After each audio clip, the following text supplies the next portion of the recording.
वक्रतुंड महाकाय सूर्यकोटि समप्रभा निर्विघ्नं कुरु देव सर्वकार्येषु सर्वदा। ओम श्री गणेशाय नमः। प्रिय भक्तगणों, स्वागत है आप सभी का। आप सभी को आश्विन संकष्टी चतुर्थी की हार्दिक शुभकामनाएं। अब आप श्रवण करिए भगवान गणेश जी की पावन पवित्र व्रत कथा, संकष्टी चतुर्थी व्रत कथा।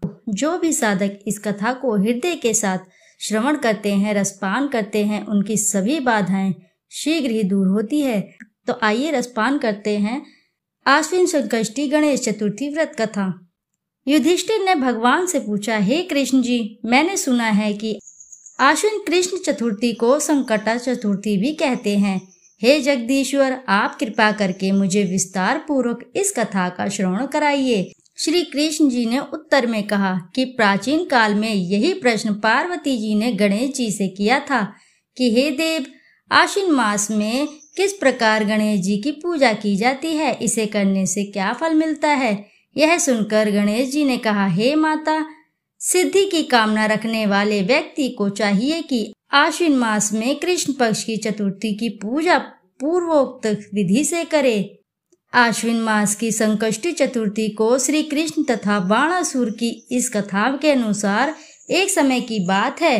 बाणासुर की कन्या उषा ने सुषुप्त अवस्था में अनिरुद्ध का स्वप्न देखा। अनिरुद्ध के विरह से इतनी अभिलाषी हो गई कि उसके चित्त को किसी भी प्रकार से शांति नहीं मिल रही थी। उसने अपनी सहेली चित्रलेखा से त्रिभुवन के संपूर्ण प्राणियों के चित्र बनवाए। जब चित्र में अनिरुद्ध को देखा तो कहा कि हाँ, इसी व्यक्ति को स्वप्न में मैंने देखा था, इसी के साथ मेरा पाणी ग्रहण भी हुआ था। हे सखी, यह व्यक्ति जहाँ कहीं भी मिल सके ढूंढ लाओ, अन्यथा इसके वियोग में मैंने अपने प्राण छोड़ दूंगी। अपनी सखी की यह बात सुनकर चित्रलेखा अनेक स्थानों में खोज करती हुई द्वारकापुरी में आ पहुंची। चित्रलेखा राक्षसी माया जानती थी। उसने वहां अनिरुद्ध को पहचान कर उसने उसका अपहरण कर लिया और रात्रि में पलंग सहित अनिरुद्ध को उठाकर वह गोधूली वेला में बाणासुर की नगरी में प्रविष्ट हुई।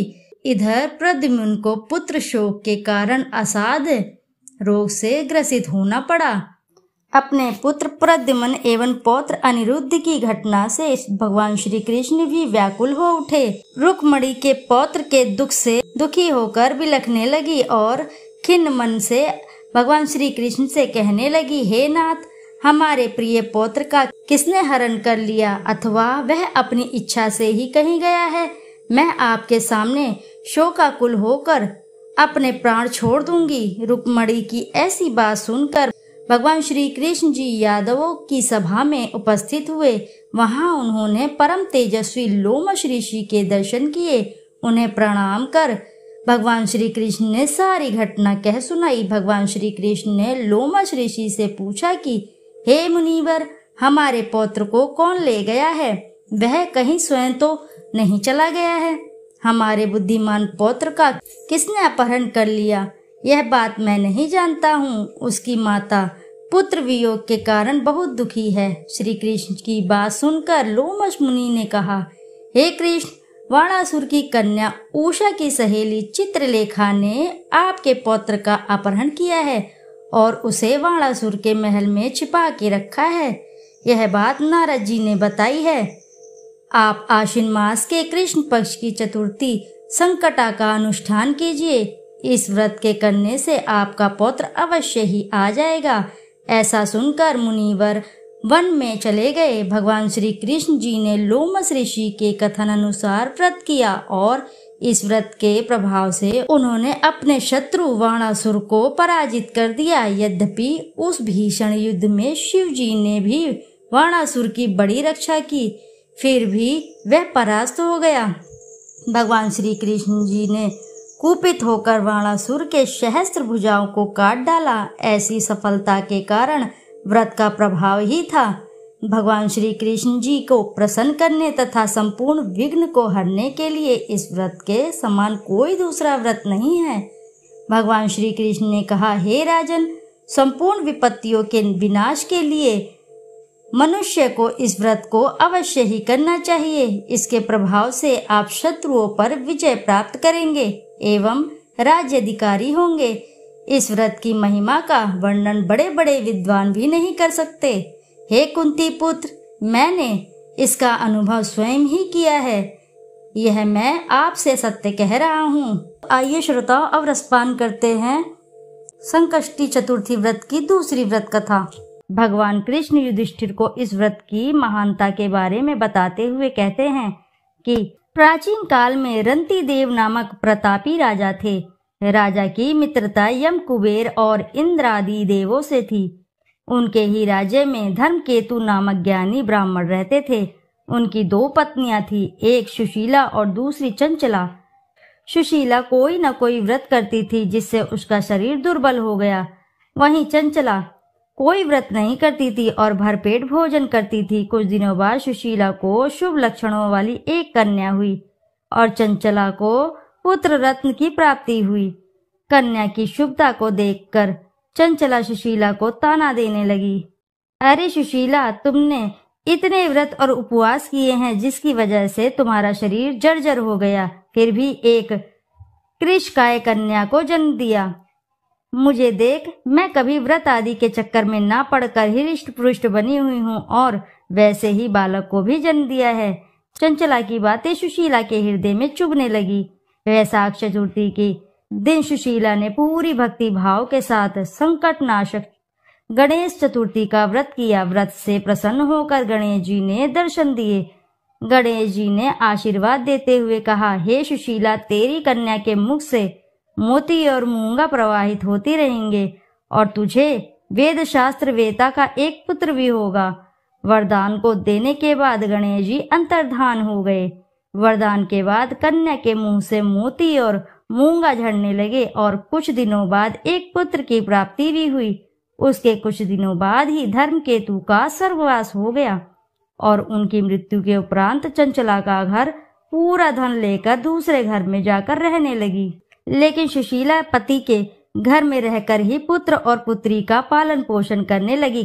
कन्या की वजह से सुशीला के पास काफी धन एकत्रित हो गया। इस कारण चंचला सुशीला और उसके परिवार से ईर्ष्या करने लगी। एक दिन हत्या के उद्देश्य से चंचला ने सुशीला की कन्या को कुएं में धकेल दिया। कुएं में गणेश जी ने सुशीला की कन्या की रक्षा की और वापस माता के पास भेज दिया। कन्या को जीवित देखकर चंचला का मन उद्विग्न हो उठा। वह सोचने लगी, जिसकी रक्षा स्वयं ईश्वर कर रहे हो उसे भला कौन मार सकता है। इधर सुशीला अपनी पुत्री को पुण्य प्राप्त करके प्रसन्न हो गई और गणेश जी भगवान को धन्यवाद कहा और प्रार्थना की। चंचला सुशीला की कन्या के चरणों में नतमस्तक हो गई और अपने किए हुए की माफी मांगने लगी। चंचला ने सुशीला से कहा कि सुशीला, तुम बहुत दयावान हो और दोनों कुलों का उद्धार करें। जिसकी रक्षा स्वयं भगवान करते हो उसका मनुष्य भला क्या बिगाड़ सकता है। इसके बाद चंचला ने भी वैशाख मास के कृष्ण पक्ष की चतुर्थी तिथि का व्रत किया। गणेश जी की कृपा से दोनों परिवारों के बीच सब सही हो गया। जिस पर गणेश जी की कृपा होती है उसके शत्रु भी मित्र बन जाते हैं। भगवान श्री गणेश जी जिस प्रकार सुशीला की मदद की उसी तरह सभी की मदद करें। आइए अब सुनते हैं दूसरी व्रत कथा। विनायक चतुर्थी व्रत की पौराणिक कथा के अनुसार एक बार भगवान शिव और माता पार्वती नर्मदा नदी के किनारे बैठे थे। माता पार्वती ने शिव जी से चौसठ खेलने के लिए कहा।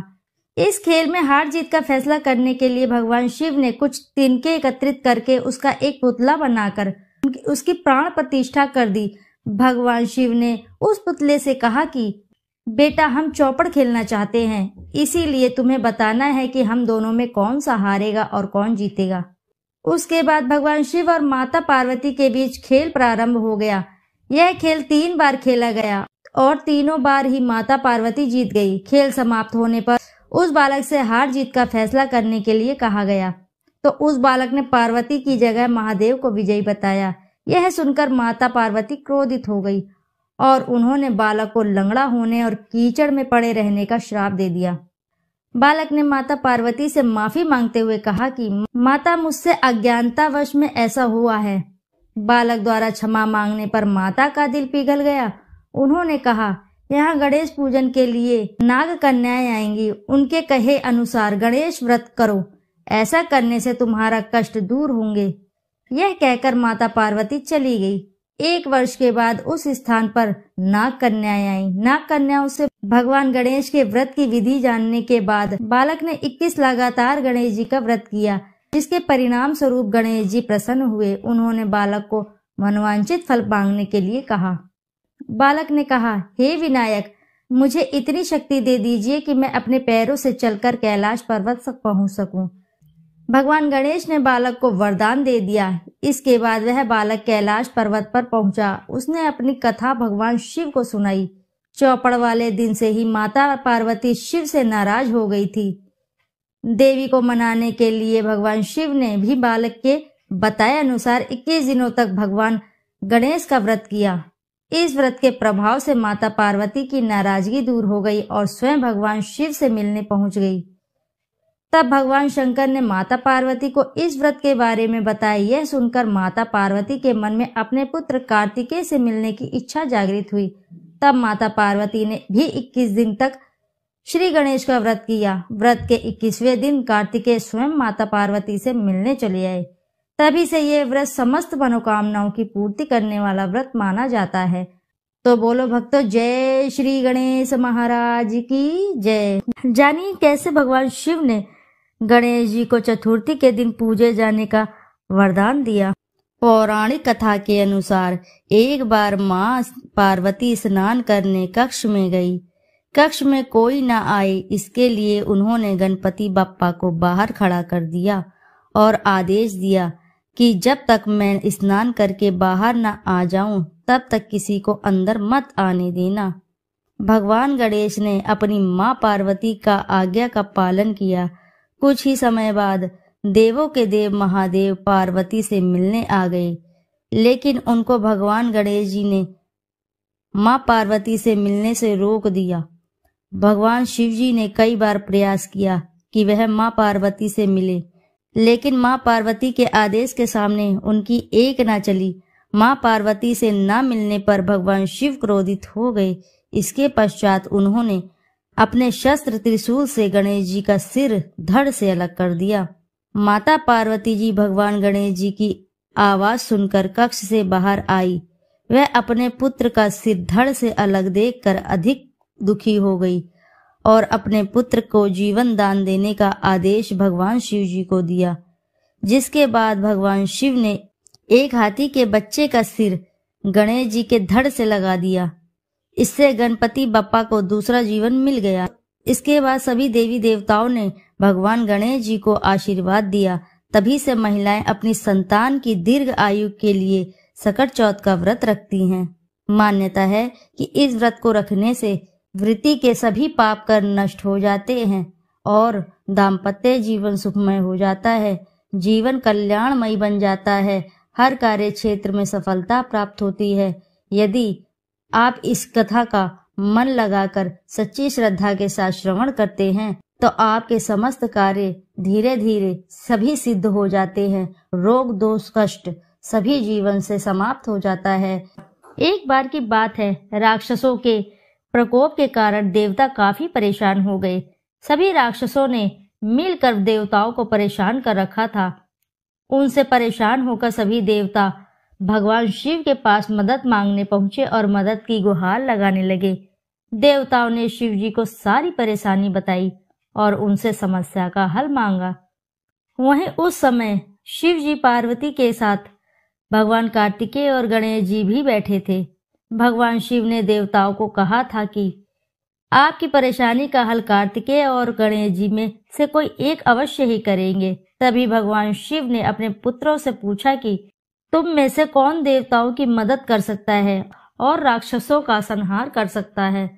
तभी भगवान कार्तिकेय और गणेश जी ने कहा कि पिताजी, हम दोनों में से देवताओं की मदद कर सकते हैं। शिव जी भगवान ने फैसला किया कि तुम दोनों में से जो भी मेरी परीक्षा पर खरा उतरेगा उसे ही देवताओं की मदद करने के योग्य माना जाएगा, वहीं उनकी मदद करेगा।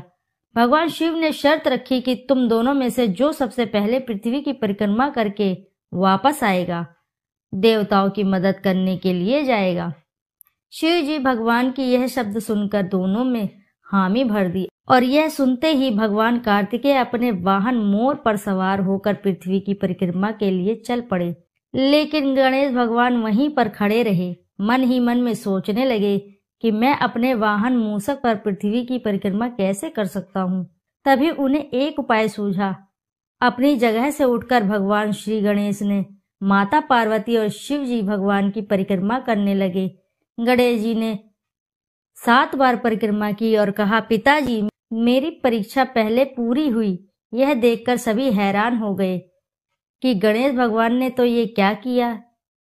तभी वहां कार्तिकेय भी आ गए। उन्होंने कहा कि परीक्षा मैंने पहले पूरी की। उन दोनों की बहस सुनकर भगवान शिव ने पूछा कि गणेश, तुम यहाँ से कहीं गए भी नहीं, तुम्हारी परिक्रमा कैसे पूरी हुई? गणेश जी ने कहा, पिताजी आप मेरे माता पिता हैं और माता पिता के चरणों में सारी दुनिया है, यही सारा जगत है। आपकी परिक्रमा करने से मेरी पृथ्वी की परिक्रमा पूर्ण हुई। उनकी ऐसी बात सुनकर सभी देवता गणेश जी की जय जयकार करने लगे। तो बोलो भक्तों, जय श्री गणेश महाराज की जय। दोस्तों, यदि कथा आपको अच्छी लगी है तो वीडियो को जरूर लाइक करें और साथ ही चैनल को सब्सक्राइब करें और एक बार अपनी सच्ची श्रद्धा से कमेंट बॉक्स में जरूर लिख दें, जय श्री गणेश महाराज की जय। फिर मिलते हैं आपसे ऐसी किसी नई कथा में। जब तक के लिए नमस्कार।